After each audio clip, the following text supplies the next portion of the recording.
教授您好，我是9年级的罗丽宇。对，您刚刚讲了那么多东西，就是我也有自己思考一下。那重点是，您有这样的理想，我们大家都有这样的理想，那我们到底要怎么让它实现？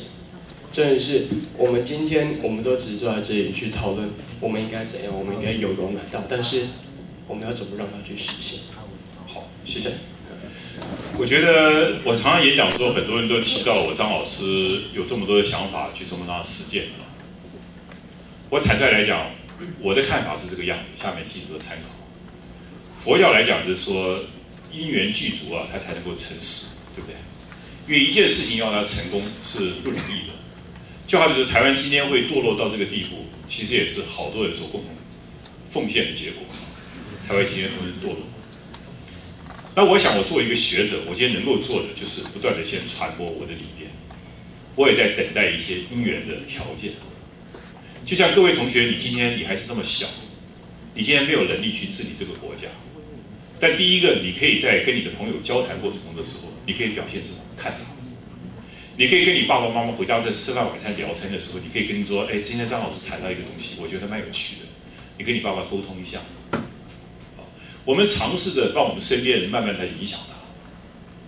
我常常讲一个概念说，台湾如果再这样下去，这个国家不亡都没有天理，因为我们真的太烂了，你知道吗？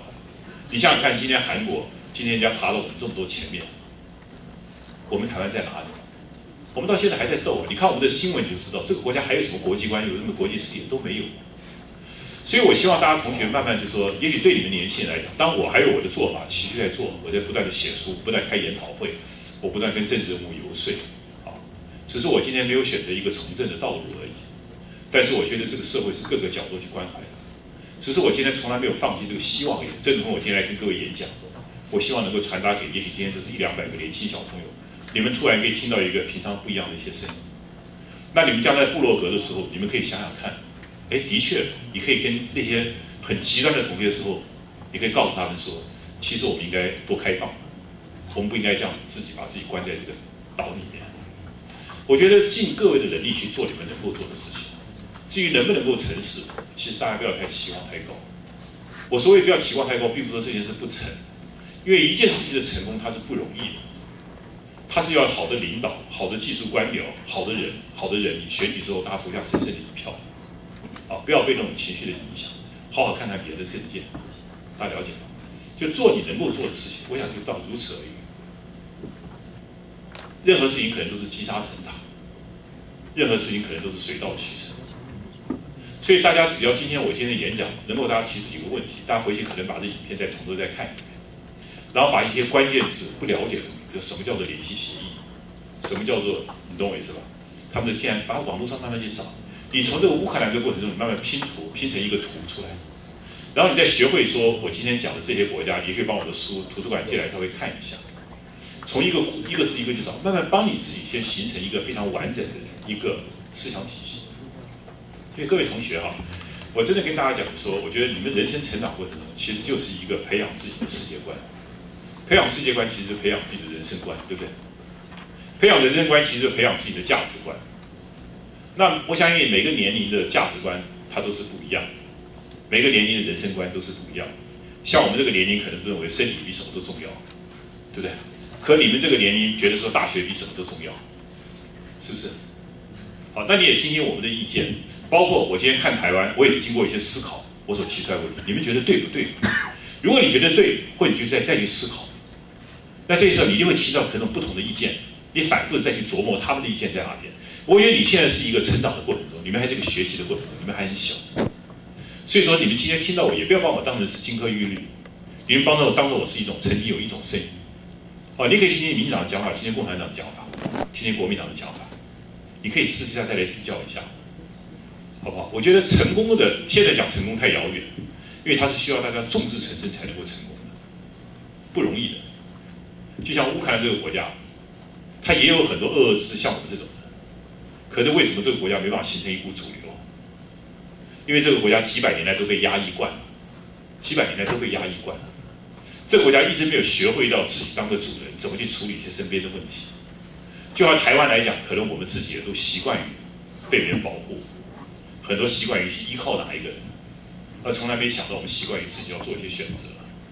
大家了解？那还有没有什么问题？我们再开放这样。请是高三刘安，是，那就是我想，我对台湾有很多热情，然后我想让它变得更好，但我现在面临的问题是，就是我还是要上大学，然后我要选择一个科系。那我刚刚问过教授，就是经济跟国贸差异，我希望我更有世界观，然后我能为这个土地做更多的事情。那我在选择这两个系的时候，我应该有什么样的考量跟利弊？谢谢。谢谢。如果这样问的话，其实我觉得经济跟国贸，它是一个经济方面比较强调一种理论的东西啊，国贸是比较实务的东西，经济是一个比较属于一种宏观性的看法，国贸是比较属于技术性的看法啊。我觉得如果你从就业市场来看的话，当然国贸是比较好一点。经贸它完全是一种理论系统，但是经贸的话，基本上它转到任何行业也非常容易，因为大学其实学的很多东西是相同的，其他很多东西都是你可以学习的。像我以前，我最早的时候学艺术，我从艺术可以到核能电厂当工程师，大家应该很佩服我吧？对不对？这是不是180度的大跳跃？就是我大学后来变成读电机的。然后呢，后来我的研究所硕士读的是政大的外交研究所，然后我在读政大的政治学的博士，然后我在德国再去念了一个社会学跟哲学的博士，所以我大概国际法、政治、社会、哲学、工程、艺术全都念过了。那你觉得怎么样？所以而且我问你，我可能要更告诉你一个，就是说，如果你真正想读书的话，其实学校它只是众多的一小环而已。就是大家希望从高中开始养成自己学习的习惯。我很坦率跟各位讲，我很自豪跟各位讲，我的所有的知识95%都是靠我自修而来的。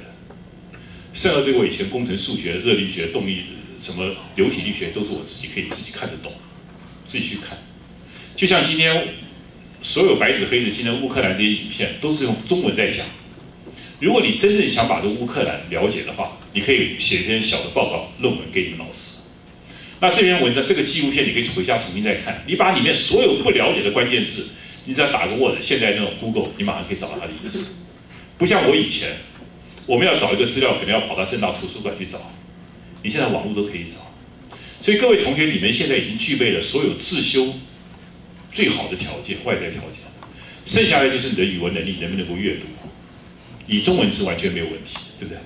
英文只要学就好。更重要的是你的筛选能力。筛选能力更重要的是你的价值信仰，价值信仰很重要。对，你觉得什么是对，什么是错很重要，人生观很重要，对不对？有的人追求名，有的人追求利，有的人为社会贡献，有的人名利、社会贡献都要。身体健康重要，还是家庭幸福重要，还是事业成功重要，还是小孩子孝顺最重要？每个都很重要，看你每个时间有不同的价值选择。我想你也希望为社会做事情，可是你的家长可能告诉你说，不要先想那么多，先把自己的身体搞好，学业搞好，这才最重要。你现在是一个大量学习的阶段，但是你的对社会的贡献就是说，你支持那些对的人，你大声的给他们鼓掌，给他们掌声，这就是最好的贡献了，对不对？我想这其实非常容易的啊。所以大家其实在这个成长过程中，学习要养成自我学习的习惯是非常重要的。自我学习，记得不要期望老师给你太多。很多老师上课都是混的，对不对？不要笑，对不对？所以我不知道有没有回答你。所以说，你说经济系跟国贸系选择什么？其实，在我的人生规划来讲，都很好。啊，你自己过得快乐、幸福最重要，对不对？你学习的，就是你能够培养一个喜欢就好。因为你一个经济进入国贸太简单了，国贸跟经济也差不了多少。啊，其实那一小小的分类，在我现在过来看，都是生命中的一个小挫折而已。一个小插曲而已。那你选择一个你喜欢的学校，比如说，如果进台大了，假如我的话，我会选择台大。那台大的经济系、台大国贸系，那我当然先选台大，我就可能在这两个东西，我可能先选校。这两个东西先选校，那才会再选系。因为学校的话，一个好的大学可以让你接受更多新的东西，可以交到更好的、很优秀的朋友，这也是很不错的。那可是，假如你真的假如我就是想学会计或想学法律，你对某些职业特别有兴趣的话，你可能就先选系，再选校，这是不一样的概念，大家了解吗？比如我是中文跟历史，我都差不多，那我就选一个校嘛，因为我可以到中文系去修历史的课嘛，我历史修中文的课嘛，对不对？可是我今天要学会计，那我可能就说，那我以会计为优先，什么学校会计系好，我先学会计系，大家了解吗？好，这是我的回答。好，还有什么问题？好，请讲。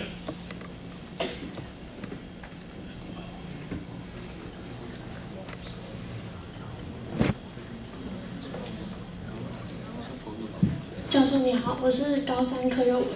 我想请问一下，从你这样人生这样一路走过来，形成你现在的价值观，你的人生算是目标，有什么是很重要影响你的事情？好，谢谢。这个问题其实非常好啊。其实我从来没想到我自己会变成什么样子哈。但是在我人生成长过程中的时候，其实我有一点没有放弃，就是说。我总不觉得我人生是应该这个样子，你懂我意思吧？就是我想做更多的事情，就像我大学读了好几个系一样，对，我念了2个博士，我做了12年的外交官，我还当过核能电厂工程师，对不对？那你看我最近做很多社会运动，天天反军购，我还拍了一部纪录片送给你们学校。那我最近刚刚送你们老师写了50万字，那我最近要参加历史课纲的就是捍卫这个历史课纲应该要微调。那我希望我加入进去12年的课纲的时候，我也能够进去12年的时候，因为我希望为年轻朋友在历史上做一些正面的事情。但是我也受到非常大的抨击，像民进党对我的抨击包括我在导扁的过程中，我是唯一被判刑50天的，连施明德都没有罪，我有罪，你觉得很奇怪，就是因为长得比较高一点。然后我在任务型国代的时候，我也损失了1500万，因为我希望能够改变，阻止他们这个修宪。那我最近拍了个纪录片，损失我2000万。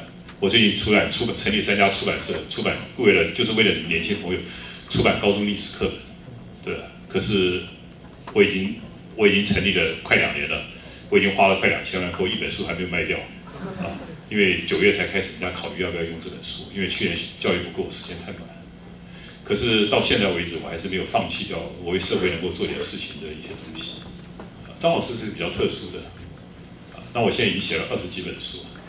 我相信我是个非常认真的学者，但是这个东西倒没有什么，只是有一个心愿，就是说，我希望我的人生能够做更多的事情，就这样而已，很简单。所以我读大学的时候，人家原来想说我4年希望当8年用，后来我想说4年应该当12年用比较更好一点。我在台湾读博士班的时候，我觉得大家都觉得土博士不行嘛，所以我觉得我利用在德国工作的时候，我就再念一个洋博士。所以说那时候我在外放以前的时候。我心里想，只要外交部帮我放到慕尼黑，我一定读慕尼黑大学；他帮我放到柏林，我一定读柏林大学；他帮我放到日内瓦，我一定读日内瓦大学；他帮我放到汉堡，就放汉堡大学；或者他就帮我放到汉堡，我就读汉堡大学博士嘛。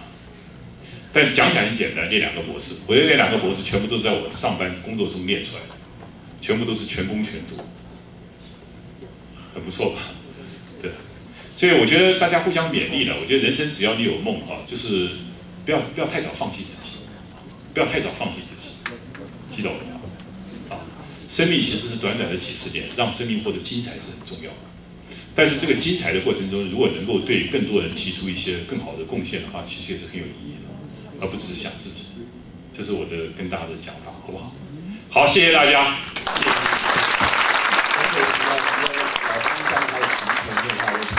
那其实每年我们都请老师来我们学校做演讲，以后还是有机会。那我们请周主任呢，代表学校、代表校长致敬张老师一点心意。